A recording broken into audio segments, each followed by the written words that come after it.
I didn't actually put the clicker thing in. We'll just wing it without it. So, how was today's VMUG for everybody? Good. Come on. I mean, well, really? That's all I get? I got a whoop. All right. Yeah. You got to get fired up. I know you've been through 5 blocks of sessions and all that kind of jazz, but we'll have a little fun. I'll try to get you out a little early so you can win things. Sound fair? All right. Fair enough. Okay. Excellent. So my name is Chris Wahl. In case we have not met digitally or otherwise, here's a couple things that I do. I am a VCDX in network virtualization and data center. I also run a blog at wahlnetwork.com, and I teach courses for a company called Pluralsight. So if you're interested in the CCNA data center or vCloud Director 5.1, the old one, it's still hanging around there. You can watch that. And I also do a podcast called VUPAS, Virtualization User Podcast as a Service, because everything should be as a service, and it sounded fun when we made up that name. Okay. Probably the thing I'm most proud of is I wrote a book called Networking for VMware Administrators. So you can pick that book up in just about everything you can imagine. Bonus points if you see the hidden Easter egg in the slide. And 100% of the profits are going to Alzheimer's Association.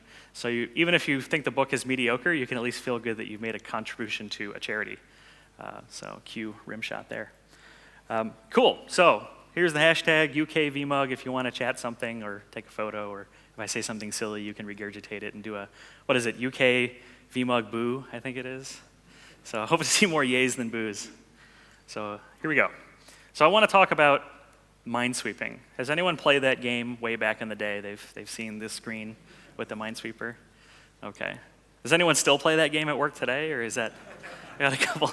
Who's playing it right now? It's probably more entertaining. Okay. So I think as an industry, we tend to be a little bit of minesweepers ourselves. I know I was a minesweeper for a very long time. And in this particular slide, the gentleman is contemplating the fact that there is no right answer to picking which one is the mine. You know, there's no information that's feeding him data that's reliable to say this one's the mine or the other one's the mine. So he has a 50-50 shot of having something explode in his face, which I think is very true to IT as a whole. You know, it's kind of what we deal with day to day. But if I were to define it something a little more Webster's dictionary, it's just someone who basically goes through a manual process to execute something that's just very common in a repetitious manner. So you're doing something over and over and over again. And if I were to say that in kind of geek speak, things that we do day to day, I think it's kind of embodied with this particular example.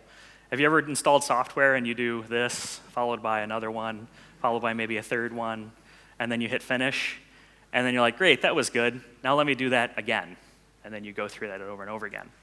And that's a lot of what, I guess, professional IT work was for a very long time.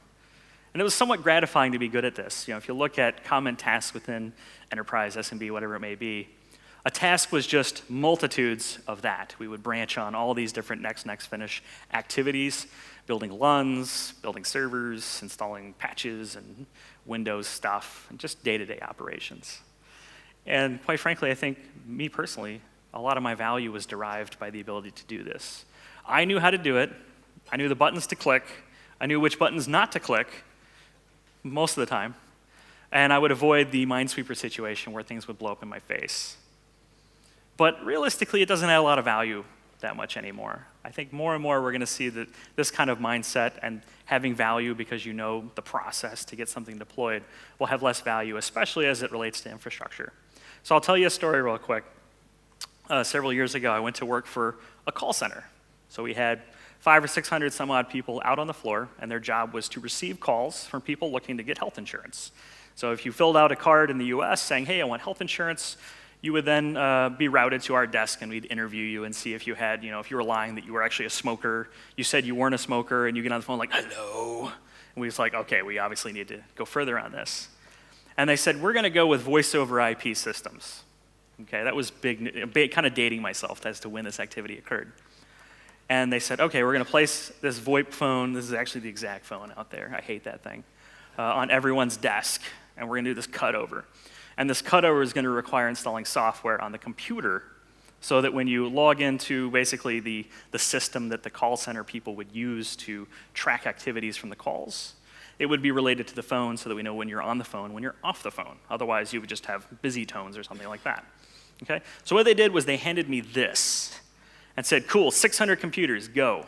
Go use this thing. Last time I saw one of these was an AOL mailer offering free internet.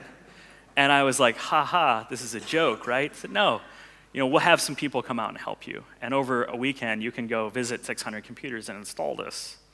And I thought, that's really a next finish kind of thing. I'm not down with that. So I suggested something after basically being told that, and having kind of this look on my face. I said, how about we use software to deploy this? We use some kind of script or AD software installer, something, and to deploy this. And when I said that, the look on the team's face was essentially that I was some kind of wizard, and I was suggesting that they, go, that they were muggles and that they go to Hogwarts to learn some kind of mystery. Yes, I do like those books. Okay, and so that was the impact that I had. This was 2006 or 7, something like that. Was just suggesting that we automate that process and not really do a physical next finish implementation. That hey, we could save. Well, personally, it was kind of greedy, right? I didn't want to work a full weekend inserting CDs and watching a progress bar go. But realistically, I was saving, 600 installs that were all done perfectly the first time because it was automated, and the time it takes to do that kind of thing. Okay, so that's just one example where I feel like kind of distancing myself from being a Minesweeper helped out, and I ended up becoming the manager of that team in 6 months from stuff like this. So, it's like a success story. I'm not trying to brag necessarily, although it was cool. But that's just showing that initiative to go beyond, here's your task. I said, no, that's not going to be my task because that's silly. Let's do it a better way. And hopefully you have managers in your life that allow you to do that. I know that has not always been true in my life. Sometimes they say, bugger off, that is what you're going to do, and if you don't like it, there's 3 other people that want your job. And so, hopefully we try to avoid those people. So if I translate that into kind of virtualization world, what we see is that there's this perception about what we do. Have you seen those slides where it's like what my mom thinks I do, what I do, all that kind of thing? This is kind of that, but with a SpongeBob sandwich for no reason at all. So I think the first step is we abstract, right? We virtualize. Is anyone here not running VMware virtualization in their data center? Whew, no hands, all right. I expected at least one heckler to raise a hand. So we've abstracted away from the hardware, and that's a key ingredient to this perception. We then pool those resources, right? We put them in a cluster, data center, whatever that may be, okay? And then if you look at kind of the VMware marketing message, they expect you to do this third thing, this automation. Unfortunately, it's kind of the hard part, right? And typically, if things are hard or if you don't have the time, they go under the rug. And I know in a lot of cases I would say, oh, I've got the clusters and stuff. I just need to build 2 servers, or I just need to deploy these kind of features. I'll just do it manually because I don't have the time. Which is called technical debt, because eventually it'll come back at you. But realistically, what we're doing is just playing more Minesweeper, or in my case, I really like sandwiches, so I would eat a PB&J instead. So not really, I'm just kidding. I'm not into sandwiches. Unless they were shaped like SpongeBob, that would be pretty cool. I've yet to actually find that sandwich in the wild. So this would be kind of like our day job, right? We're just playing multiple games of Minesweeper all at the same time. We're going through all these manual processes, because individually, each task is easier and quicker than automation. If we look at it as just one thing, I just need to do one more, and then I can automate later. Later never comes. And I can kind of overlay this. I think if you kind of looked at it as, here's the applications I'm working with, here's the hosts I'm working with, here's the various LUNs. We're just constantly playing this game where we're trying not to explode everything and cause some kind of Seb 1 issue. But I'm not trying to place blame here. Like I said, this is a story kind of my journey as well. And I was very much in this world. I just did not have time. And there were multiple reasons that I couldn't really break out of being a Minesweeper. So why did we put up with this kind of mentality? Why do we continue to put up with this kind of stuff? I think number one, we worked with closed and proprietary systems. Could not get the data out of them. You had to buy a tool, whatever it may be. The data was just not available to you. And that's something that's, I think, changing today. There was a lack of affordable, what I call social coding, things like GitHub, places where I could code with people that weren't in my organization, and they would have an incentive to work with me, and me with them, did not exist in the early days, okay? So I think that's something that's also changing. There was also data graveyards, just places where data would just pretty much, like a graveyard, just sit there, untouchable, not even knowing where it was, and not even knowing how to get to it. And so not only could we not get to it because it was closed or proprietary, but maybe it was some kind of graveyard where the data just wasn't even available at all, even if we had that cool tool. There's also a lot of firefighting.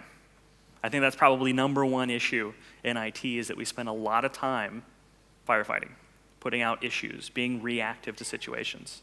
And unfortunately, I think that's really rewarded in a lot of cases. A lot of managers, IT professional, or people that aren't IT professionals want to see you doing things, right? If things are all working great, why are they paying you? You know, what are you just sitting in the back? Everything's great. I want to see you doing stuff and resolving things and being actionable. So firefighting is actually a detriment to IT, and it's sad that we have to deal with a lot of that being the hero issue. Lack of SDKs, software development kits, APIs. You just couldn't get this data out of the system, or it wasn't well documented. You didn't know how to get the data out. And then the 80-20 rule. How many people have heard of the 80-20 rule? A fair number, where we spend 80% of our time keeping the lights on and potentially 20% of our time doing new things. I think that's a very conservative number. I think in a lot of cases we spend way more than 80% of our time keeping the lights on. In some cases, we spend 100% of our time keeping the lights on, and whatever we can scrounge in the nights and weekends to actually improve things, like Sunday may be improvement time, which is really not the way it should be. Okay? So if we look at all these things together, I think Skynet is coming. Unfortunately, the gentleman featured here no longer looks anything like that. So I don't think he'll be our hero. I think it's every man and woman in this room that could potentially deal with this whole Skynet issue. But let's hope that the T2000 or T1000 is around somewhere. And so you hear this word disruption a lot, and I particularly like this photo because the gentleman in question driving the horse and buggy is also wearing pajamas, which is odd. Apparently, back when you drove your horse and buggy on a highway or motorway, you wore your PJs. But in essence, you've got kind of this old mentality, and it may be you personally, you just are happy with what you're doing. It may be that the organization is cool with it. It may just be that there's no driver to change, there's no budget, whatever the rule or limitation may be. But we're all kind of in this journey where it's, okay, the highway's being built, other people are driving cars down it, or the motorway, sorry, and we're kind of stuck in this buggy. And quite frankly, I found it frustrating to be in this buggy. I did not want to be in it. I wanted the cool software, I wanted the neat hardware, I wanted to build these software-defined things, right? I wanted to automate everything. And I found the buggy to be very limiting for my professional and personal growth. And so I found a few ways out of it, and we're going to talk about that. One vendor had a great quote to me, because I like to talk to vendors about what their future strategy is, startups and things like that. And I won't name names, but this particular vendor said exactly this to me. We will not ship a single feature out unless it has a well-documented API to associate with it. Okay? That's the difference of kind of the yesteryears, 10 years ago, and today. That there's companies that are so entrenched in this idea, and this is not some niche company, this is a mainstream organization, that they are not willing to provide a product or feature to you that you don't have complete control over from an API perspective. That you are not able to use everything they use. Their front end is using the same API to talk to the back end that you have availability to. And I think that is the catalyst that gives us the power again and gets us out of this stupid buggy so that we can really become kind of the data center ninja that we all want to be. You know, we all want to do the cool stuff, right? We want to make a difference and have a change that impacts our lives professionally and personally. We want to do less work. We want to get paid more. We want to be home more, that kind of thing. And I think APIs and automation and orchestration is the key to that. Okay? I also want to tell you what it's not about, because I think far too often there's preaching that goes on about what you should be doing, what you shouldn't be doing, and so I'm going to add to that because I can. So the first thing, it's not about being fully software-defined, okay? That's the end of your journey, potentially. You want to be fully software-defined at some point, but you cannot start there. And I talked to a lot of folks who were just frustrated to saying, you know, I see the Amazons, the Googles, and all that kind of stuff, and they're doing this magical stuff. There's no way I can do that. Well, no, if you approach it like that, it's absolutely impossible. Like any complex problem, you have to take it apart piece by piece, simplify it, and find the things that you can change. And then you'll hit that kind of moment of clarity where you'll know more than you need to know to kind of learn yourself, you know, to go through this learning process unaided. You'll have enough knowledge that you can move down that path. So I would caution against kind of going towards the end. Start at the beginning and work your way towards the end. It's also not being about the best. I think this one cripples more IT shops than anything else that I can talk about today, where we spend so much time trying to find the best solution, work with the absolute best code we possibly can. Quite frankly, it's largely irrelevant. Whatever you work with today will be obsolete in the near future. So choose what makes sense, whether or not it's the #1 best option or the second best option or whatever it is, and make it work for you. And it's also not about being like picking the best code, way to get your code done, writing a PowerShell script, whatever. As long as it works and it works reasonably well, you should be okay. You don't have to have this pristine jewel of a piece of script that passes every scrutiny known to man. As long as it gets the job done, I think you're okay. The third thing is that you don't need to be a programmer. I hear this a lot. Oh, you got to be a programmer. Well, no, because there's people that aren't programmers, and we're going to need those people too. So I don't think you necessarily have to just go all in on programming and just abandon infrastructure. Quite frankly, you have a serious advantage that kind of native programmers, people that have been doing this their whole life, don't have. Right? You've seen all of these systems in action. You understand the caveats. You know about change control. You understand how interfaces work. Okay? You can marry that knowledge to some levels of programmability, scripting and things like that, like no one else can. I work with so many interfaces that are just god-awful because some programmer just wanted every widget and dashboard to be on there but has no clue what it's actually going to do. They're just working on a backlog and trying to do a burn down on some kind of sprint to make those features a reality, and there may be no user story around it at all. Okay, so you have a unique perspective on that. And finally, it's not really about eating sandwiches either, because I just had to throw that in there. It's optional, though. You can be about eating sandwiches. I'm not like anti-sandwich here. So when I first went to school for my undergraduate, I went for programming, because a long, long time in my life I had been doing BBSs and various different languages, very basic stuff. It was just self-taught kind of thing, and said, I want to go to school to be a programmer. And this was 98 or so, back when the Y2K thing was getting big and programmers were making some serious coin. And then I learned something. So this is kind of today, right? But a lot of these languages didn't exist. And unfortunately, they kind of put me here. And I quickly learned that COBOL is the greatest way to make someone hate programming. So after a couple courses in programming with my school, which basically this was me, I dropped out. I said, this is terrible. And I went into network engineering. And I ended up graduating from that because it was way more interesting than COBOL. So I don't think even being just a programmer necessarily is all that fun. Imagine being just in a cube, hunched over, working on someone else's code all day. I'm not necessarily saying that that's bad, but it certainly wasn't for me. And I don't think everyone else wants that either. So it's definitely not about that. So what is it about? I think you got to pick your poison. Right? You're gonna have to learn something. You can't just say, well, I don't like programming. I'm not gonna do it. And I don't like firefighting. I'm not gonna do it. You have to choose something, right? So I'll give you the power of P. Does anyone know the power of P? Haven't heard that before? Yeah? I hear a chuckle. I think someone's taking that the wrong way. But here's a couple examples. There's a lot of great tools that begin with the letter P. PowerShell, version 3 or better. Awesome tool. Built into Windows, just amazing stuff. In fact, goes along kind of hand in hand with that. PowerCLI, version 5.8, is kind of the latest right today. These are great tools. They're absolutely free. Maybe you're not into Windows. I'm cool with that. We've got other things. We've got Python. Avoid version 3.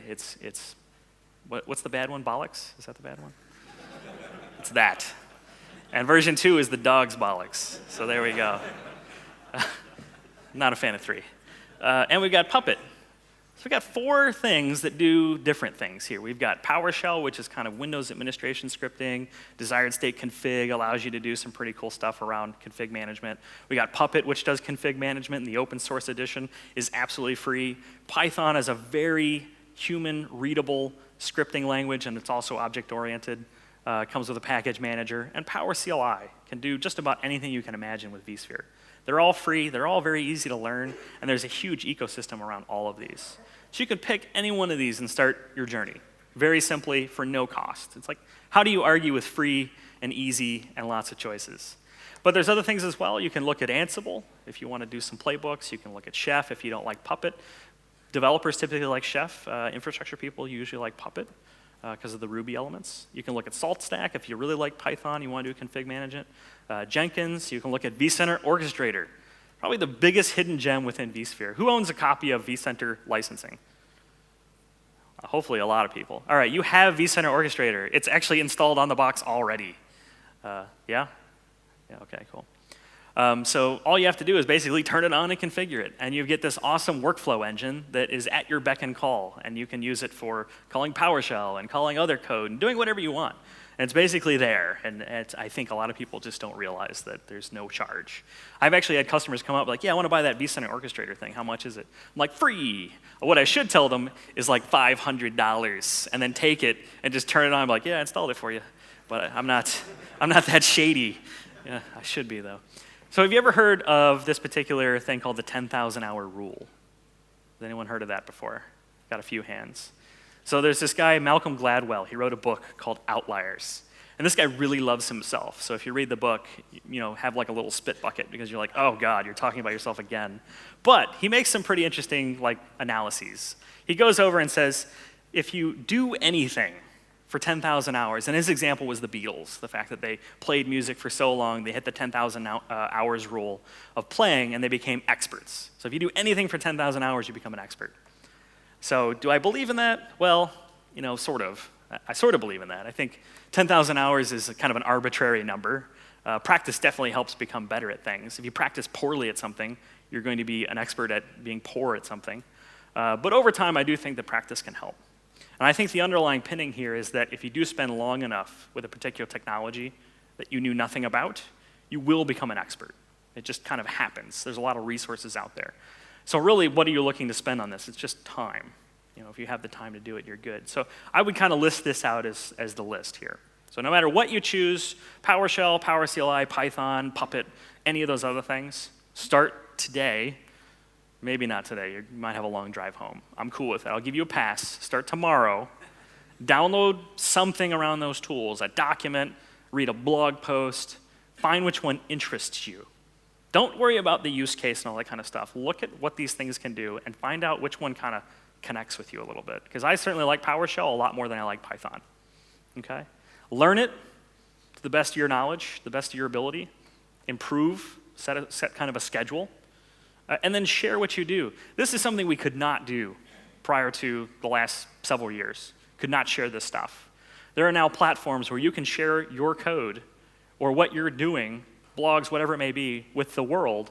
And for the most part, a lot of people are not dicks. They're going to say, okay, this is good, this is bad, let me help you with this. I found by and large, people are very passionate about sharing what they know about these tools and what they can be used for.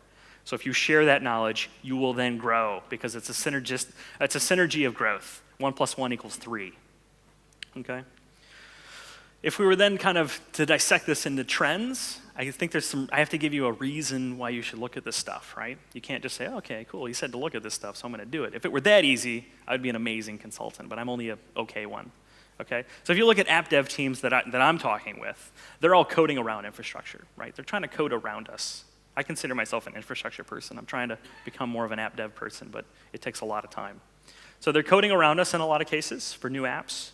They're building distributed applications that don't really care about HA and things like that necessarily, or don't really care where they are, the physical locality. They're demanding feedback loops. Has anyone heard of feedback loops before? Is that a new term? They want to deploy something, and if you look at today, right, someone will request a VM, right? And okay, get the VM, build it, give it to them. And unless there's a problem, you typically don't hear back. You typically don't want to hear back, right? I want to give you the VM and then go away. Right? The feedback loop method is very common with Scrum and Agile and things like that. It's basically for every action I take, I want to know how it did. I want to measure everything about that as feedback. And so the whole task, instead of becoming this linear thing that happens, becomes a series of loops. And each loop then feeds back on itself to figure out where can I improve. That's a new thing, and that's really scary for a lot of people to think, wow, you're going to tell me what you liked and didn't like about the deployment in multiple segments? I'm not sure I like that idea. And they're also able to get all of these different things that they're looking for when they go off-prem. Okay, so you're kind of competing on multiple different places, skills, what they want, where they can get it, that kind of thing. And I don't think this is doom and gloom. I think it's a long way off before they really can just say, screw you, on-prem data center, I'm going to go all cloud. A lot of people can't do that. So it's not like, that you have to worry about this today, but it's coming. It will come. I mean, it just makes sense. So then infrastructure teams, we have to adapt to this. Okay, we are there ultimately to serve the business and the application. And so it's kind of cool because it's almost like we're given this crystal ball, right? We can see this coming. It may be a far way out but we can prepare. And I remember when I was a kid, someone would say, what do you want to be when you grow up? I'm like, I don't know. Hopefully make money. And now it's like, hey, you need to learn this 4 or 5 years from now. You need to be good at that. I'm like, that'd be great. When do you ever get that much heads up? And you have to add value to the software development life cycle. I think that's where there's a lot of disconnect between us and the people that are writing the code. Okay. So if we were to look at this as kind of a trend line, I think we're in the little purple area. Nobody's doing a lot of this. It's kind of flat. And then there's going to be this one guy that says, well, I want to try this out. I'll give my thing to build there. He says, let's try this out. This little blip. Yeah, I want to try this DevOps thing, this SDLC thing. I want to try this out. And they're going to be either moderately successful or they're going to work it out to the point where they get successful. And then what is every other person going to ask? What's that guy doing? And they're going to say, oh, he's doing these things. We got to do this now. I read it in CIO magazine. We got DevOps. We got Docker because it was in the magazine. So you're going to hit this inflection point where it's going to go bananas. I don't know when that's going to be. I put it out there as like 4 or 5 years from now. It may be closer, maybe further. But that's definitely what's going to happen. Because the first thing client always asks me is, what's my competition doing? Are they running this software or this software? Oh, yeah, they're running this one? Okay, I want 2 of those. Did he have 1 of those? I want 2. Okay? That's just the reality we live in. Also, I thought that was a great quote. I don't need this stuff at my work. That's what every Novell user said before Active Directory put them out of a job. So we set precedents. We know this happens. It's not a mystery. So as Scrooge McDuck and his, by the way, don't ever swim in a vault of coins. They are not liquid. I don't know how he does it. Let's get some skills to pay those bills. I want to run through a couple things that I've used personally that were great resources. So for PowerShell, AKA Monad Shell, as it was initially called, it runs basically .NET Framework, Windows tool, desired state config, very cool way to do both scripting and kind of config management. Version 3 or better. There's a Windows PowerShell script book, if you're into the O'Reilly kind of guys, where they always have, it's always the white background with some kind of pencil-drawn animal. So for PowerShell, it's a turtle. Thanks, guys. Appreciate that. So good book, absolutely. And I'll have these slides available in the video and stuff. We actually have one of the authors from my Power CLI slide in here. Mr. Renouf helped out with that vSphere Power CLI reference book. I call it the Power CLI Bible. I have a dog-eared copy without a bazillion little stickers stuck into it reading this thing. There's also the Learning Power CLI book is also pretty darn good by Pack Publishing. So you get all these commandlets that do whatever you want. You can script it out, make it repeatable.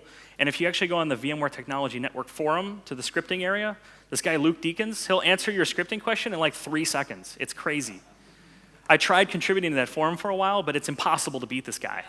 I think he's up all day. And I think he's in the Netherlands or something like that. So he's just a crazy, awesome dude.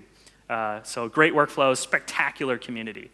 VMware, as ironic as this might sound, has probably the best PowerShell community of any vendor I've worked with. Okay, and that says a lot. This is a Windows tool that VMware embraced long ago and has made amazing. So if you ever used like UCS Power Tool or other vendor PowerShell stuff, it's garbage. This stuff is the real deal. You're gonna like it if you haven't worked with it. For Python, there's actually this really cool book, Python Programming 3rd Edition. It teaches you how to write games in Python. If you ever thought learning Python was boring, write video games in it. It becomes a whole lot more fun when you get to like build a little like ogre guy that runs through a dungeon, like slaying your boss or whatever. It's just text, it's not that fancy. It's cool stuff. You can make it fun, and I think learning is when learning is fun, you learn better.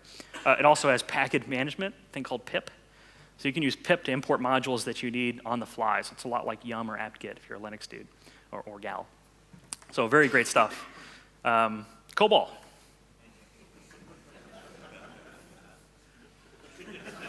Yeah, that's it. That's it, because he doesn't care. And then Puppet, open source. They actually have this learning virtual machine that you can download. This is all free. It's crazy. You download a VM that has all the Puppet modules loaded, allows you to connect to the Forge, all that kind of jazz. Totally free. It teaches you Puppet in your lab. You can use the product with like a learning assistant, like a virtual teacher, to do config management. Now this is a really great Linux tool. It's somewhat mediocre for Windows. I think that'll get better over time. It's a declarative language. It's written on top of Ruby. So you don't need to know Ruby. You can just learn the declarative Puppet language. Very simple to get invested into. It reminds me a lot of JSON.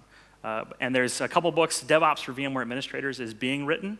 I think a few chapters are available in Safari Rough Cuts. And this Puppet 3 Beginner's Guide was actually very helpful for me. There's also another resource that I think is phenomenal called Codecademy. Is anyone using that? Codecademy, got a couple nods. 100% free. And the way this works is you go to Codecademy, they get experts to build training modules. It's like, that 3 steps to profit, right? Except 4 steps and there's no profit. It's weird. So they get experts to build these training modules. The modules are available for you for free. So you just log in the website and everything you need is on there. There's no software or anything. You then become an expert because you learn from the modules. And then hopefully as an expert, you contribute a module. So it's this never-ending cycle of amazingness. So you can learn just years worth of Python stuff on there and Java and Ruby and all that kind of stuff. All free, no software required. Basically saying that you have no excuse. There's really no reason to say, oh, well, it costs $0 and doesn't require software. Yeah, I have no excuse. So you have to do this stuff. So before I leave out, I wanted to tell a pretty cool story here about one of my favorite things on the internet, and that's GitHub. I love GitHub. I love the Octocat and the Octodex and all the little weird things that they do. They're very hipster. And I'm not hipster, but I like it. It's like I'm like a lurker, okay?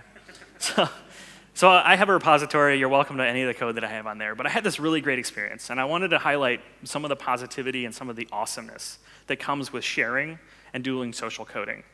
Right, so I'm an okay PowerShell scripter. I would never call myself anything like Mr. Renouf back there. But I wrote this script, and I said, you know what? I'm having a problem with it. I could not get this particular piece to work. I couldn't figure it out, and I wanted to let the system do what it does. So I flagged it with there's this little help wanted sticker at the bottom saying I need help. It's this flag saying if anyone wants to contribute help to me, I'd appreciate that. And I gave him the code. And then within a day, this just stranger responds, and he's like, yeah, here's your code. This is what you need because you're doing this wrong, and not like a negative way, but if you do this, it's a little better, and this is an improvement to your code, and I've contributed to your code. This should work better. I tested it. Let me know. So I put it out there. Someone then helped me out, complete stranger, hoping that I'll pass that along someday. And all I did was put a little help wanted tag on my code on GitHub, and I have not paid a dime for any of that so far. So then when I did incorporate the code, I gave him full credit that he gave me the code. The script is way better than it used to be. And now if anyone else wants the code, it's also available on the website for free. You can download the code that now has this particular gentleman's contribution. And if you're not doing this sort of thing and you're not building kind of this living code repository that, by the way, is a great resume when someone can just go in and see your code and what you think and how you think and what your process is, you're missing out because this is a great community. You're going to find a few people that are just jerks. That's life. But by and large, it's a lot of great people. And they're there because they're hoping if they pay it forward to you, you're going to pay it forward to the next person. Okay? So that's all I got. Here's a couple places where you can find me out and about on the web, and I hope you've learned a few things while I was here. Thank you.